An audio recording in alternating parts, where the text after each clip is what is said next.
4 రాష్ట్రాలు ఒక కేంద్ర పాలిత ప్రాంతాల్లో అసెంబ్లీ ఎన్నికలకు సిఈసి షెడ్యూల్ను ప్రకటించింది. అస్సాం, కేరళం, తమిళనాడు, పశ్చిమ బెంగాల్ రాష్ట్రాలతో పాటు కేంద్ర పాలిత ప్రాంతమైన పుదుచ్చేరిలో అసెంబ్లీ ఎన్నికలు జరగనున్నాయి.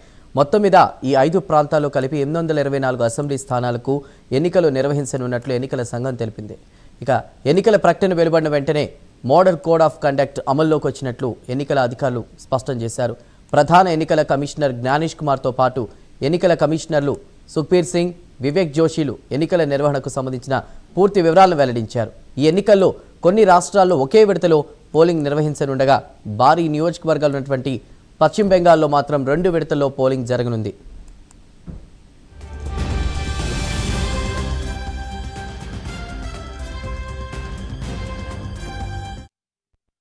అస్సాం, కేరళం, పుదుచ్చేరి రాష్ట్రాల్లో ఎన్నికల ప్రక్రియ ఒకే షెడ్యూల్ ప్రకారం కొనసాగనుంది.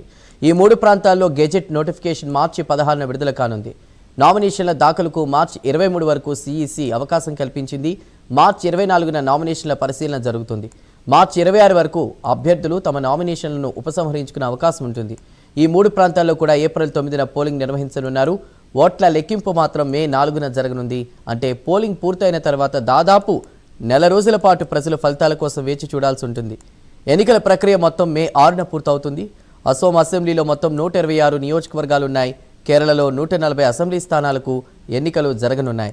కేంద్ర పాలిత ప్రాంతమైన పుదుచ్చేరిలో 30 అసెంబ్లీ నియోజకవర్గాలున్నాయి. ఈ 3 ప్రాంతాల్లో కూడా ఏప్రిల్ 9న పోలింగ్ జరగడం వల్ల ఎన్నికల నిర్వహణ పరంగా ఇది కీలక దశగా భావిస్తున్నారు.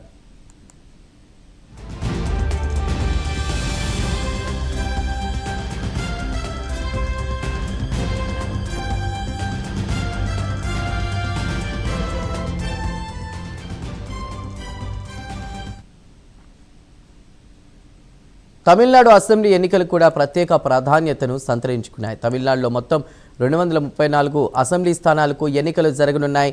గెజెట్ నోటిఫికేషన్ మార్చి 30న విడుదల కానుంది. నామినేషన్ల దాఖలుకు చివరి తేదీ ఏప్రిల్ 6గా నిర్ణయించారు.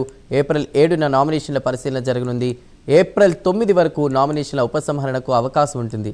ఏప్రిల్ 23న తమిళనాడులో పోలింగ్ జరగనుంది. ఈ ఎన్నికల ఓట్ల లెక్కింపు మే 4న నిర్వహించనున్నారు. ఎన్నికల ప్రక్రియ మొత్తం మే 6న ముగియనుంది. పశ్చిమ బెంగాల్లో మాత్రం ఎన్నికలు 2 విడతల్లో జరగనున్నాయి. మొత్తం 294 అసెంబ్లీ స్థానాలున్న ఈ రాష్ట్రంలో మొదటి దశలో 152 నియోజకవర్గాల్లో పోలింగ్ నిర్వహిస్తారు. మొదటి దశకు సంబంధించిన గెజెట్ నోటిఫికేషన్ మార్చి 30న విడుదలవుతుంది. నామినేషన్ల దాఖలు ఏప్రిల్ 6 వరకు కొనసాగుతుంది. ఏప్రిల్ 7న పరిశీలన జరగనుంది. ఏప్రిల్ 9 వరకు ఉపసంహరణకు అవకాశం ఉంటుంది. మొదటి దశ పోలింగ్ ఏప్రిల్ 23న జరుగుతుంది. ఇక రెండో దశలో మిగిలిన 142 నియోజకవర్గాల్లో పోలింగ్ నిర్వహిస్తారు.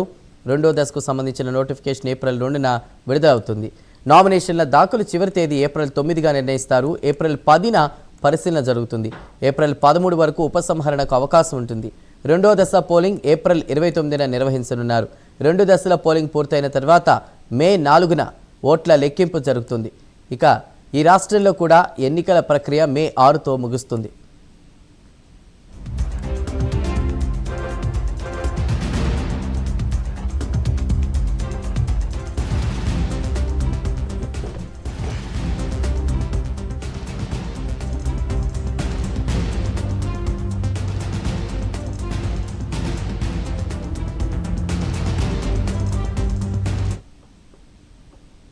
ఈ ఎన్నికల్లో మరో ఆసక్తికర అంశం మహిళా ఓటర్ల ప్రభావం. 5 ప్రాంతాల్లో మహిళా ఓటర్ల శాతం గణనీయంగా ఉండడం రాజకీయ పార్టీలకు కొత్త సమీకరణాలను తీసుకొస్తోంది. అసోంలో పురుషులు, మహిళలు సమానంగా అంటే 50% చొప్పున ఉన్నారు. కేరళంలో మహిళా ఓటర్లు 51.5% ఉండగా పురుషులు 48.5% ఉన్నారు. పుదుచ్చేరిలో మహిళా ఓటర్లు 53% ఉండగా పురుషులు 47% మాత్రమే ఉన్నారు. తమిళనాడులో మహిళలు 51.1% ఉండగా పురుషులు 48.9% ఉన్నారు. అయితే పశ్చిమ బెంగాల్లో మాత్రం పురుషుల శాతం ఎక్కువగా ఉంది. అక్కడ పురుషులు 50.9% ఉండగా మహిళలు 49.1% ఉన్నారు. ఈ గణాంకాలు చూస్తే మహిళా ఓటర్లు అనేక రాష్ట్రాల్లో ఎన్నికల ఫలితాలను ప్రభావితం చేసే స్థాయిలో ఉన్నారని రాజకీయ విశ్లేషకులు చెబుతున్నారు. ఇక ఈ ఎన్నికల నేపథ్యంలో యువ ఓటర్ల ప్రభావం కూడా ఆసక్తికరంగా మారింది. 18 నుంచి 29 సంవత్సరాల మధ్య వయసున్నటువంటి యువ ఓటర్ల శాతం రాష్ట్రాల వారీగా గణనీయంగా మారుతూ ఉంది. అస్సాంలో యువ ఓటర్లు 28.8% ఉండడం గమనార్హం. ఇది 5 రాష్ట్రాల్లో అత్యధికం. పశ్చిమ బెంగాల్లో యువ ఓటర్లు 21.1% ఉండగా తమిళనాడులో 20.6% ఉన్నారు. కేరళలో యువ ఓటర్లు 18.2% మాత్రమే ఉండడం వల్ల అక్కడ వృద్ధ ఓటర్ల ప్రభావం ఎక్కువగా ఉండే అవకాశం ఉందని విశ్లేషకులు చెప్తున్నారు.